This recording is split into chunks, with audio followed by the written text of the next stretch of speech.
Arthur Treacher's Family Sampler has something for everyone. 2 pieces of our famous fish, 2 pieces of boneless all-white meat chicken, 2 delicious shrimp, the world's crunchiest hot dog, the Crunch Pup, lots of our famous chips, and now at a special low price. Here's your chance to sample Arthur Treacher's variety and quality food at a big savings with the Arthur Treacher's Family Sampler. Arthur Treacher's, we are something else.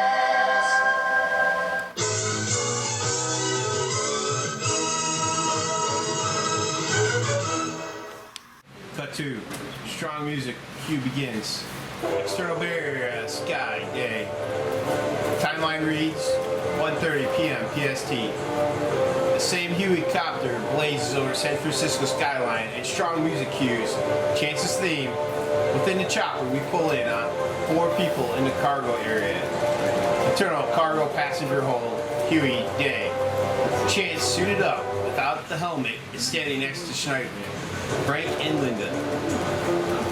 I want people I trust on board in case this shit goes sideways. Frank, I need you to get a hold of Mickey and Johnny. Those 2 guys owe me a favor, and I have a feeling today will be the day. Your ancestors tell you that?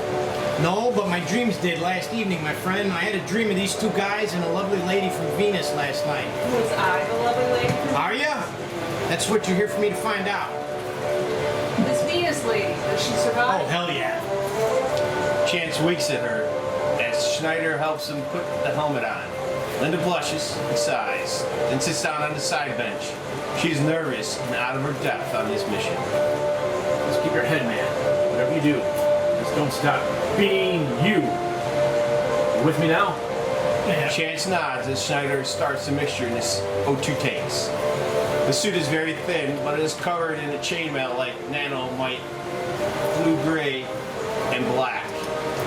The tanks on his back are smaller and compact, but longer in length. The helmet has a 360-degree plexiglass viewing area. Schneider hands him an enormous bag, which he straps to his back.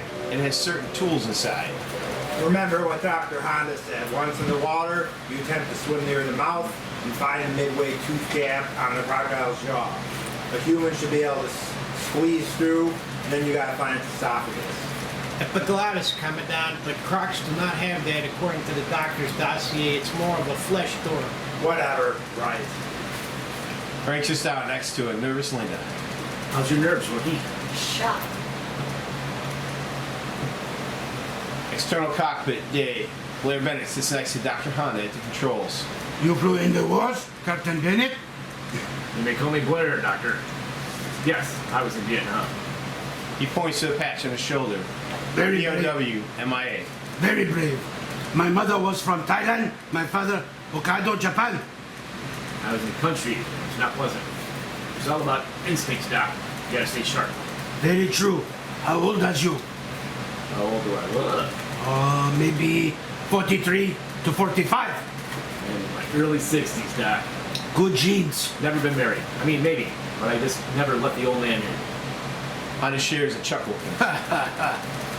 Internal skyline, bridge front, day. Triage medical tents are set up for the wounded. Cordoned off with police cars and many other first responders, we pull in on a Commonwealth Edison Electric Company van and giant crane, which has been set up on duty. We pull in on the crane, operating center, as one man climbs inside to talk to another. Johnny DiNardo, age 53, has electrician's helmet on while Mickey Duplashon, 55, is sitting at the crane controls. They are both eating Walter's Deli and Diner beef sandwiches. Yo, Mick, I just got a call from Frankie, the puddle pirate. Frank, who? Johnny? Yeah, you know our boy Chance? He and Guardsman Frank. Oh, that guy. Yeah, he said we're on standby for that special favor we owe our boy Chance. Well, he couldn't have picked a more perfect day.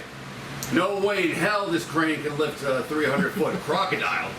He didn't say what he would need. He just said be ready to get up if we get a code green. Code green. Code green?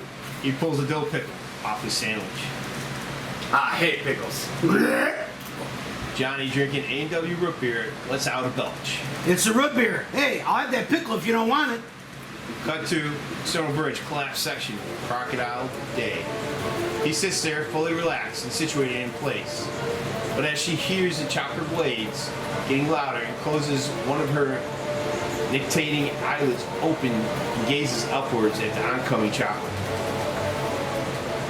Internal Huey Day. Chance is getting into position at the rappel line winch. He motions to Frank, who gives him a thumbs up and flashes his own medicine bag from under his shirt on a necklace. You got this, Chance. Yo, my ancestors are strong with me today. Schneider begins to operate the winch. Just do what you do. Hey, Commander, you look more nervous than I do. It's because I am. Internal Huey, cockpit day. Do not get too close. Roger that, Doc. We're going to hover around 100 yards. External crocodile placement day. The creature stirs. It slowly creeps forward, then dives into the water. Internal cockpit day. Blair pulls up on the controls and pulls the Huey slightly on an angle. Oi, she's aware of our presence. External bridge front. News van day. News people and anchormen are covering this rescue mission from various vantage points. The action of the crocodile suddenly diving has caused quite a stir. Internal Huey passenger area day. She just drove, son of a bitch. That means I gotta go right now while I still have a chance. Before Schneider can change the plan or intercede, Chance climbs onto the rails of the Huey and gets ready to rappel. He faces forward and gives him the OK sign. Good luck. What's got nothing to do with it? Go for it, Chance. Chance lets go and starts to zip rappel as a chopper's sudden course change causes him into a quick plunging descent. External water surface day. The crocodile's immense head breaks up through the water and lifts maybe 100 feet in the air, jaws ajar, mouth wide open. Holy shit! He fights with the controls as the crocodile gains Holy momentum, shit. moving upwards to the adrenalized breach of the water. Internal Huey day. Schneider nearly falls out of the open door as he clings to the winch control, allowing Chance to fully rappel. Frank grabs his back and pulls him back as Linda clings to the bench she's sitting on. The chopper goes slightly sideways. External sky day. Falling through the air at a tremendous speed is Chance, and from his vantage point, the crocodile is ascending directly below him. It is a terrifying position to be in, but as Chance looks down and recognizes this, he does the best thing he can do under the circumstance. He cuts off the rappel line. Crackerjack, timing! Eternal chopper day. Blair fights at the controls as the rappel cord is loose and starts flying back up onto the winch. Both Frank and Schneider hang on for dear life. External sky day. Like some sort of extreme sports maneuver captured live on film, Chance neatly drops right into the crocodile's open jaws and straight down into the black cold chasm. External bridge day. We see the creature lunge a mere 25 feet away from the chopper as its jaws clamp shut in the air, narrowly missing the Huey. Eternal Huey day. Blair rights the chopper as he quickly evades Beast. Eternal sky day. The chopper escapes as the crocodile descends downward like a reverse torpedo sliding down into the ocean with sleek speed and grace. In a few seconds, is gone underwater with a splash. Eternal chopper cockpit day. Your soldier within, Commodore Schneider? Did we keep his position on radar? Let's hope so. He sits down at the bench breathlessly with Lynna and Frank. I don't know how much more of this I can take today. You're doing great. You won't be a rookie anymore after today. Back in the cockpit, Blair shrugs as he shakes his head. We nearly bought it, Doctor. Believe me, we bought it a long time ago. Internal stomach chamber day. Inside the school bus, the entire vehicle gets sloshed around from the sudden jump and dive. Everyone hold on to your partners. The kids scream as a roller coaster-like movement moves the bus around and then all becomes still again. What in the hell just happened? Good Lord, I think it just died. With that, we see through the bus's front window as some torrents of water and waves come crashing in at high speeds. Internal Navy control room day. General Thompson looks up at his radar blip on a huge screen in front of him. This little dot is indicating where Chance is. The blip stays still underwater next to a graphic of the bridge in the San Francisco Bay. Then it disappears. Eternal Crocodile's Throat day. Chance is breathing rapidly inside his helmet. He is sloshed around between the back end of the crocodile's enormous tongue and the pieces of unswallowed human remains. He keeps his cool and locates a large flap of skin, which is the entrance to its esophagus. We hear echoes from the reptile's trachea and lungs, from which that airway is now open, having closed its mouth and holding its breath. Using his hands, he tries to open the skin flap. It is pink and fleshy, maybe 5 feet high, with rounded curved edges. One false move, and he's falling into the lungs as he grabs onto a slippery edge of the beast's tissue. He gets back up on the back of the tongue and then yanks out a small shovel pickaxe tool. He tries to wedge it in between the flesh. It has a pretty good seal gun. Son of a bitch, Tez powwow at your own. External seabed day. The crocodile lies still at the bottom of the bay. It's only about 100 feet deep, and the remnants of broken bridge and cars have seen all around it on the seaboard floor. We pull in on its eyes. Internal crocodile's throat day. Okay, Lyle, I didn't want to do this, but looks like I have no choice. He rips the flare open, and it blazes brilliant red light, illuminating all the details within the croc's throat. We see huge teeth behind him, and on both sides, sealed shut, an enormous mouth the size of a football field. Chance carefully burns the flame up and down right on to the flesh of the creature's throat. It sears the flesh, burning it. Eternal seabed day. The crocodile is mildly irritated as it quickly opens its mouth. Bubbles arise from the inside. Eternal crocodile's throat day. Chance is hit with a huge influx of water as the flesh opens, and he and his flare are doused immediately as they are spun inside the esophagus. Eternal esophagus day. Chance is now spiraling down the tube. It stretches a little more than 10 feet wide and 5 feet high. The circular tube using muscles on both sides to shove water and Chance down into its gullet. Not so bad, just like a water slide. Chance, totally submerged underwater, goes spinning like a bullet through the barrel of a gun as esophagus muscles rocket him downward within the recently swallowed gulp of air. Eternal stomach chamber day.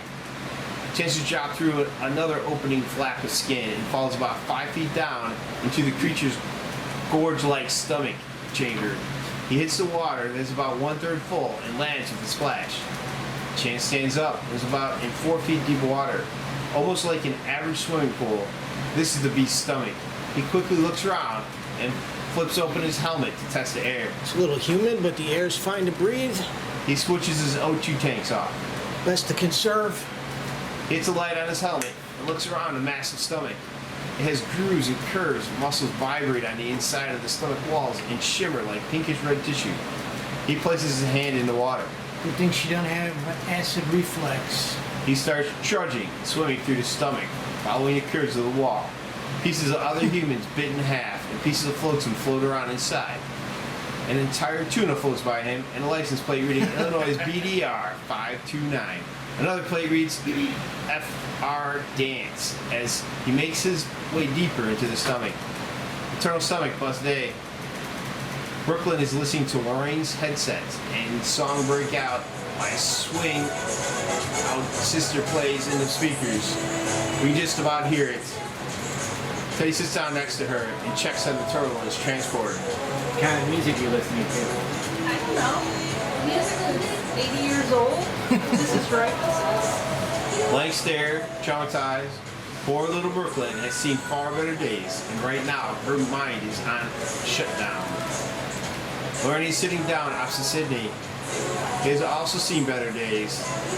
The claustrophobia taking its sweet time to decimate his mind.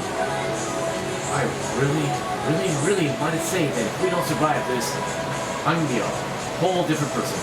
No more lying, no more stealing, no more lusting. I've been a seriously lousy human being. It's good that you are gaining clarity from this incident, but please keep the gory details to yourself. Sydney lets out a high-pitched, nervous giggle. You are right. I am the requisite horse's ass. I have to keep my mouth shut, and my eyes and ears open. And I have to tell you, I think I'm in love with you, and have been for a while. Oh, Jesus, Sydney. Save the malarkey for your wife. But I'm not married. Hoagie interrupts him. Mrs. Drake, I mean, Kendall, you better come see this quick. Lorraine gets up, passes up all the traumatized silent kids on the bus who are now in a more a shocked daze than anything else. Turn on bus front day. Through the front windows of the bus, Hoagie tries to get the wipers to work. They fail to click on. He points and wipes with his arm across the window. There, swimming towards them in his suit is Chance. I think this man may be here for us. Lorraine is excited. She jumps into wide-awake stance and starts wiping the windows down. The kids murmur in the back as they hear her loudly proclaim.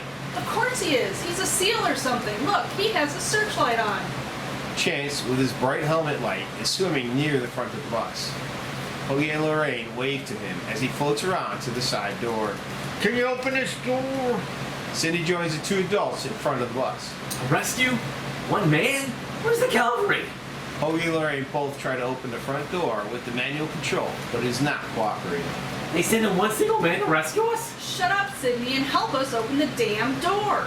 The children start to get excited as they realize a rescuer has come to their aid. After trying a few more moments on the door, Chance realizes it's the water pressure from the outside pushing in that is stopping the door from opening. There's too much pressure. I will get in from the top side. Chance swims around to the side as kids pop up at the bus windows to watch him. Did we get a rescue? Is he Spider-Man? Did we get a rescue? More like Aquaman. Chance climbs up the back of the bus and pulls his body towards one of the top emergency hatches. The bus on top is not submerged at all, but has a tiny runway. Turn on bus day.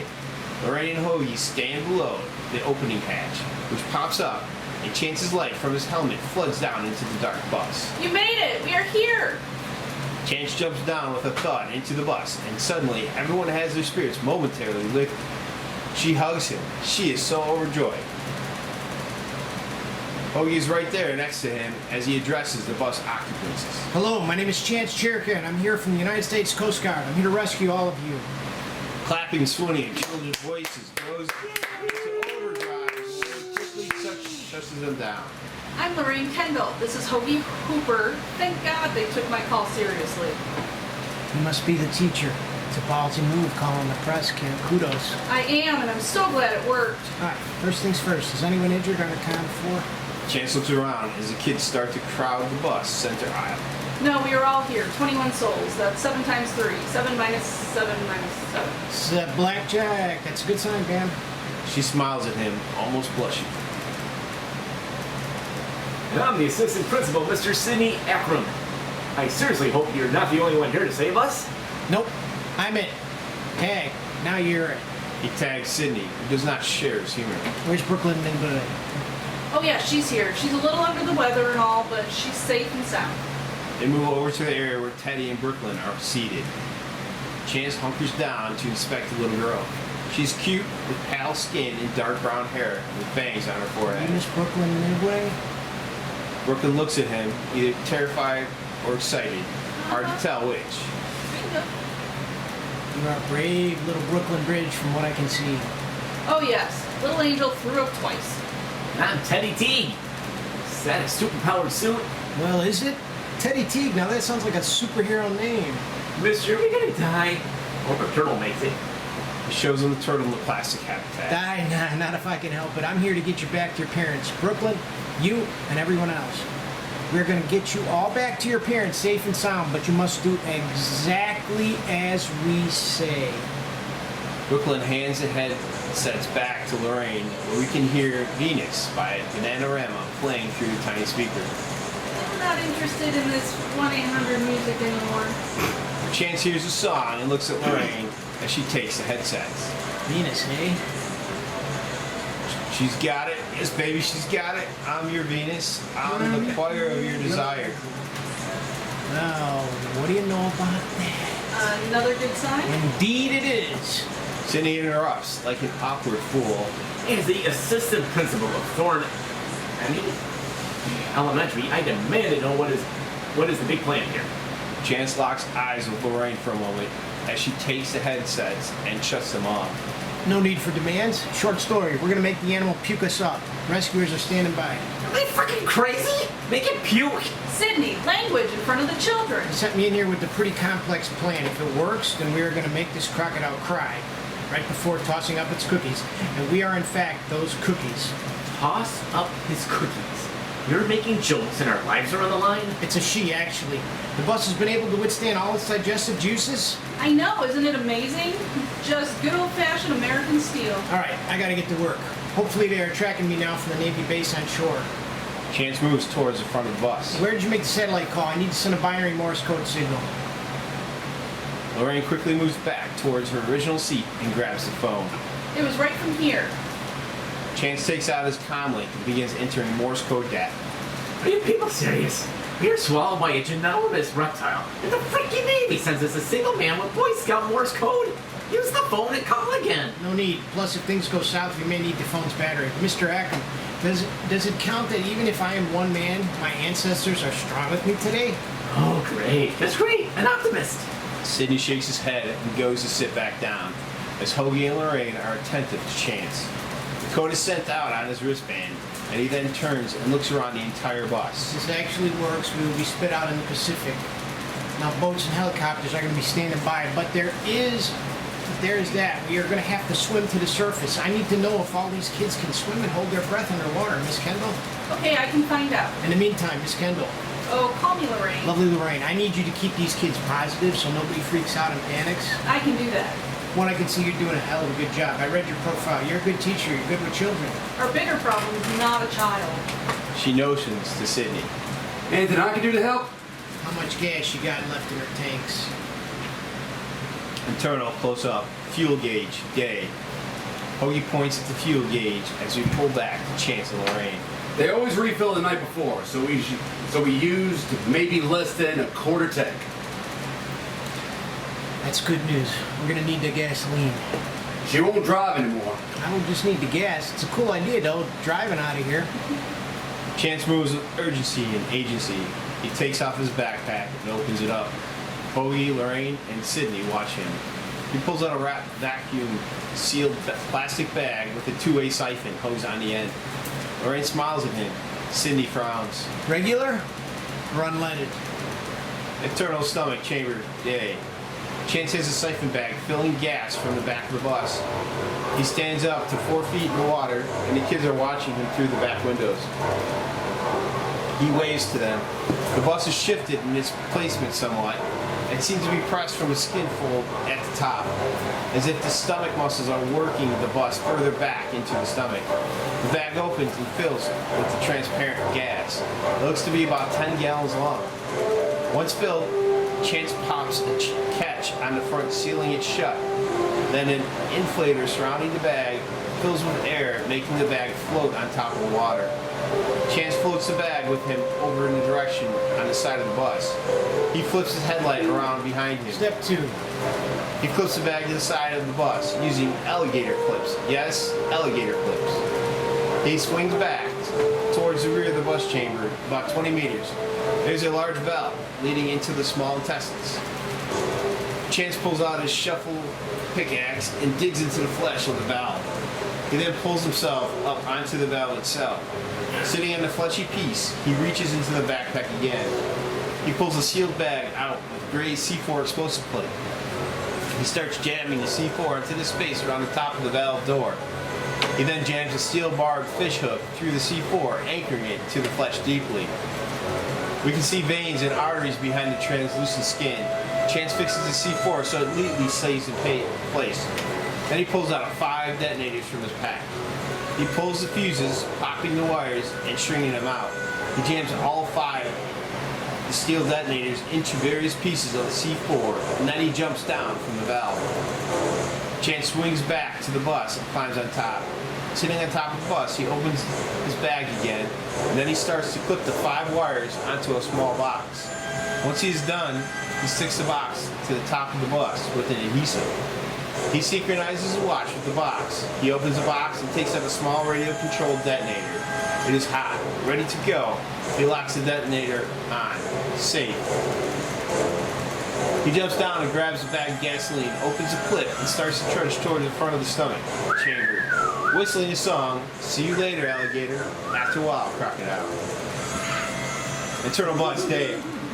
Sidney's looking quite adverse and upset. He peers out the window.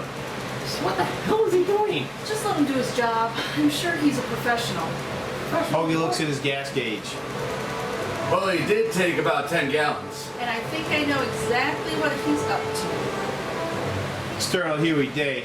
Timeline reads 3 p.m. PST. Frank is looking at his watch when we pull back to show Schneider seated next to him in the passenger area. Schneider is on a communication device. This suspense is killing me. Did he survive the drop? The general says they were tracking him on radar and we lost and we lost signal. Received a fragmented Morse code, so we know he's alive, and he found survivors on the bus. That means he's taking care of business. Way to go, Chance. Oh yeah, I bet the crazy son of a bitch is in there doing his thing. So when will we know? Schneider looks at him drastically. This is Chance we were talking about. And when he succeeds, you can be sure we'll know. Now, who are these blue-collar guys? Mickey, Double Chong, and Johnny DiNardo.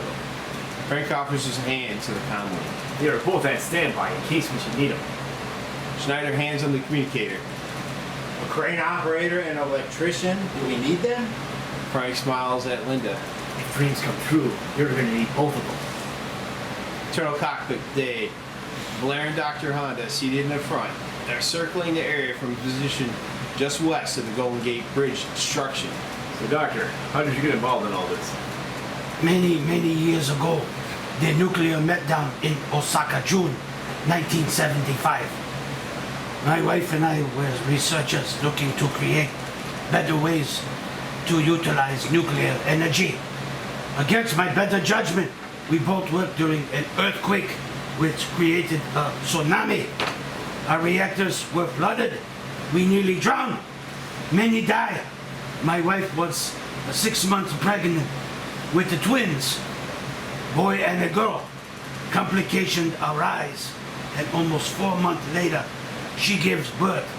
C-section, but nature had a cruel surprise. Our twins were co-joined at the top of the skull. Bennett looks at him with a serious gaze. It is obvious the emotional toll this story has had on the doctor. We realized both babies had been euthanized as we could not separate them without both of them dying. 2 bodies and only 1 brain. Tragedy. I could have used the short version instead, Doc. That's a shame. My heart goes out to you, Doctor. My wife suffered a miscarriage. You sure got the worst whammy on that one. Nuclear power is too fragile. Boy, too destructive. Solar power is much more efficient and less dangerous. Sunlight is free, no charge, and natural. Harnessing the atom was a mistake. The nuclear radiation that fused my children's heads together is same radiation that created this beast, which now, like my children, must be destroyed. Insert black and white picture of his children fused at the top of their skulls, lying on a hospital table.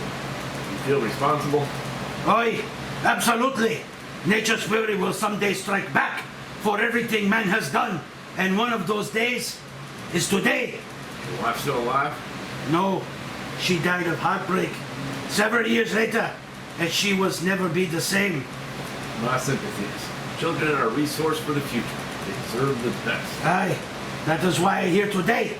If we can help to save just 1 child or 1 life, I make amends for my terrible hubris against nature. You saved people before? In battles? During wartime? Yeah, I've seen a little action in my time. As for my wife, well, she's still alive. We see a picture of a Japanese lady, Suki Hashimoto Bennett, on his dashboard. Oi, that's your wife? She Japanese? Yeah, I had noticed that. External bridge day. At the crane is Mickey and John seated in a bucket truck besides him. Mickey hangs up the CB radio. Gonna be overtime cleaning this mess up. You know how much crap has got to be craned out of the bay? Well, we just got a code gator green. Alligators don't swim in the ocean, only saltwater crocodiles. Gator, crocodile, what's the difference? Well, there is a difference. My son loves alligators, and his 4th birthday, His wish was to grow up someday and to be an alligator. Well, if he told his wish, probably won't come true. Walter, from his 50s diner, comes walking in a 50s leisure suit and wearing a baseball cap with the Chicago White Sox. Sons of bitches had me close to dinner. Wait, Walter is not you. Another Walter, come on. Walter and Six. Sons of bitches had me close the diner early. Mickey. Oh. Walter, it is a city-wide emergency. They are evacuating. Highway's jammed. You see it? Well, you betcha I seen it. I'm just glad the big bastard didn't come ashore. Day's not over yet, Walter. Just what I need. Wise guy. We cut to the turtle bus day. The turtle underwater in its habitat, Brooklyn and Teddy watching it swim. Lorraine is checking all the kids, making sure that they are all partnered up properly. Sydney is starting to chew his pen cap. Ink leaks down out of it all over his dress shirt sleeves. Lorraine watches him. Something is severely off, and he is starting to drool from biting on the pen cap. His eyes stare dead ahead without blinking. This man is going through some eternal suffering. Suddenly, Chance drops down from the hatch into the bus. Okay, ladies and gentlemen, children, we are almost ready to launch. Lorraine looks to him and then Hogan. What are we supposed to do? Chance places a remote detonator into his bag. He straps the bag around his shoulder. He looks to Lorraine and smiles. Survive. Now we're going to create a lifeline. I can breathe underwater with this suit. The rest of you guys must hold your breath. The kids nod and practice by taking deep breaths. A long white rope is being passed between the kids from seat to seat. Everyone is going to hang onto this rope with your partner in the seat next to you. And we already practiced holding our breath. Who will be your partner, Lorraine? Lorraine looks at him, confused. He is nearly hyperventilating. Sydney, you were going to spaz out and scare the kids. I can't swim! What? You heard me, I can't swim! Well, you got to hold on to rope then, like everyone else. Mr. Hoagie, this self-inflating raft will help our little line of swimmers surface quickly. He pulls a wrapped, heavy rubber package out of his bag and hands it to Hoagie. You're in the front. Once we're out of the bus, pull that yellow strap and hold on. It will send us to the surface quickly. Then climb on board. You can do it, my friend. You're the front. I'm going to be the back. Hoagie nods and takes the wrapped package back up front with him. I'm not a whole lot of the rope. Buddy, I'm afraid the countdown has started. We don't have a choice right now. There will be boats on the surface. Do you have a Xanax or something to help you? I'm gonna drown because I can't freaking swim! Sydney, please. This is severe enough. I am not drowning! Look, I can help you. Stay back here with me. I will be your partner. I don't want help. You understand? I'm not drowning in this goddamn Twinkie color school bus. And what have you done? Suddenly, the bus lifts up and is shoved back into the rear of the stomach chamber. We see powerful muscles at the top and bottom contracting and pressing the bus back towards the valve that leads out of the stomach and into the rest of the gastrointestinal tract. Oh God, we are moving. It's all part of the plan. She's going to retch. Everybody holds on as Hoagie grabs onto the steering wheel. Internal stomach, same time. A bunch of streams of digestive fluid squirt out from holes in the top of the stomach. Some of the streams strike the bus top and fizzle briefly. Kids start to scream from inside the bus. Internal bus, same time. Miss Kendall, I'm scared. What's happening? Teddy clings to the rope and tries to steady the turtle habitat. It's okay, honey. It's all part of the rescue plan. It's like a roller coaster. The bus rocks back and forth as it pushed further back. I'm not gonna be shit on this alligator's ass 24 hours from now. I will take my chances. Cindy grabs a satellite phone and races for the exit door at the front of the bus. Mr. Ackham, please! I can't open that door! Sydney, please sit down. Screw it! Open this door! Now! I said now! The bus rocks again. Kids start losing it. Look, you're endangered kids on the bus. We cannot open that door. Water pressure's too great. More juices hit the windows and fizzle. Kids scream. It's okay. It's just like a big car wash. Everybody stay calm. What did you do? Gasoline up her esophagus. Yep, that'll do it. Sidney goes berserk and tries to wrestle the raft away from Hoagie. He punches him hard, knocks him off his feet. I've waited to do that all day. Sidney frowns and stands up, rubbing his jaw. You give me that damn raft, Hoagie, or you're fired. Hoagie shakes his head at him. Lorraine puts her hands up to calm him, but it's too late. Sidney, with a crazed look in his eye, climbs up on the bus seats, muttering to himself. Dude, no, don't open that hatch. Stop. Chance tries to tackle him, but it's too late. He pops it open just as a stream of digestive juices squirts right at the top of his head. It burns like acid across his upper head, face, and torso. Cindy screams in pain as his skin burns. Chance pulls him down, and Lorraine tries to shut the hatch. Kids are terrified now and screaming and crying. Chance tries to hold him down, but it's too much. Cindy's lost his mind. He jumps up and races towards the front of the bus, crashing through the glass of the windshield and flying through it, diving headfirst into the pool of stomach water. Hoagie sits back in his seat and holds on for dear life. Internal stomach chamber, seconds later. Cindy's burned face pops up into 4 feet of water as is being dissolved. He tries walking in the water and gets hit with more digestive juices. He screams and is sent swirling back underwater. The bus gets shoved all the way back into the next fleshy valve, which is starting to open. The back end of the bus, which is larger than the valve, gets trapped. Turtle bus, same time. Chance grabs Lorraine and yanks her out of the way as he shuts the hatch. I'm wearing a non-corrosive suit. I can save him. Lorraine looks to him breathlessly. Suddenly, Cindy's melting face smashes itself against the side of the window, and it sticks as he mutters and yells in pain. Maybe not. Kids, just close your eyes, please. Brooklyn and Teddy shut their eyes and embrace each other as the half-digested man starts to slide down into the rising water line. Oh boy, Sydney, your mother's really gonna see our school now. At the front of the bus, Hoagie realizes water will be pouring in the broken front of the window. He grips the wrap package and braces himself, nodding to Lorraine. They have the front of the rope. Hang on, everybody. We're gonna make this crocodile cry. Lorraine looks to him. Chance looks at the kid and the turtle habitat. Just grab the rope and hold on tight. Teddy lets go of the habitat and takes the rope with both hands. He's starting to cry even though he holds back the tears bravely. Get to the front and help Hoagie. The raft has a tracker on it. What about you? I gotta take the rear and make sure everyone surfaces. I got a spare left in my tanks. Don't you worry about me. Lorraine grasps onto him, terrified. No What? time. No time. Go now. Chance rushes to the back of the bus as the entire vehicle is getting ready to be projected forward. The muscles are squeezing the windows and the walls from the outside. The flesh rings up as everything is contracted. Lorraine watches Chance as she turns and gets to the front of the bus. Hoagie and her take hold of the rope.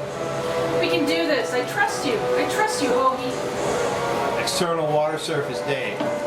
Crocodile has breached the surface and is making strange puffing movements with its jaws. Like a cat coughing up a hairball, it's starting to gag as it rises up and treads water. External Coast Guard boat, day. A large boat about half a mile south of the beach is moving laterally. External chopper, day. The chopper is ready to deploy the lifeline. Frank and Schneider are at the side of the hatch with a winch. Yep, she's getting ready to up Chucky. Internal pilot seat, day. Blair and Dr. Honda are watching the crocodile breaching the surface. Oi, shouldn't have vomit up the school bus. Internal Navy planning room, day. General Thompson watches the blip on the monitor, seeing phasing in and out. Damn signal. Should be happy right now. Internal bus, same time. The bus has started to fall upon into a vertical shaft as everyone holds on for dear life. Lorraine looks back to the rear of the bus. Chance has braced himself in the very back of the bus and is holding himself solid. All the kids are screaming as the bus has become like a tower pointed straight up. The back of the bus has the fleshy valves trying to open wider. External stomach chamber, same time. The bus fails to fit through the valves and is simply too large. The stomach walls contort and squeeze. Hold on the rope, everyone. Here we go. Internal bus, same time. Chance grips the seats on both sides of him as the bus is now on a complete vertical angle. Lorraine and Hoagie cling to the rope up front as they look at what appears to be an opening in the esophagus. External water surfaced just then. The crocodile's jaws open wider than usual, and it vomits profuse water and floats it. The bus goes jetting out like a projectile dart. Internal chopper, same time. Holy hush puppy mackerels! Internal Navy Command Center, same time. Thompson watches the blip and moves forward slightly. Son of a bitch. Actually worked. External water surface day. The bus flies out of the crocodile's mouth and hits the water with a crash. Internal bus, just then. Water floods into the front windows. Everyone is pinned back in their seats from the force. External water surface day. Crocodile wrenches more as it heaves and lifts its massive jaw up out of the water. The boat had made a move towards it quickly. Irritated and now quite angry, the giant reptile sees the boat peripherally as liquid streams down its left eye. It lashes its tail in the direction of the boat and capsizes it in one amazing wave creation. The boat flips onto its side as the wave hits with torrential force.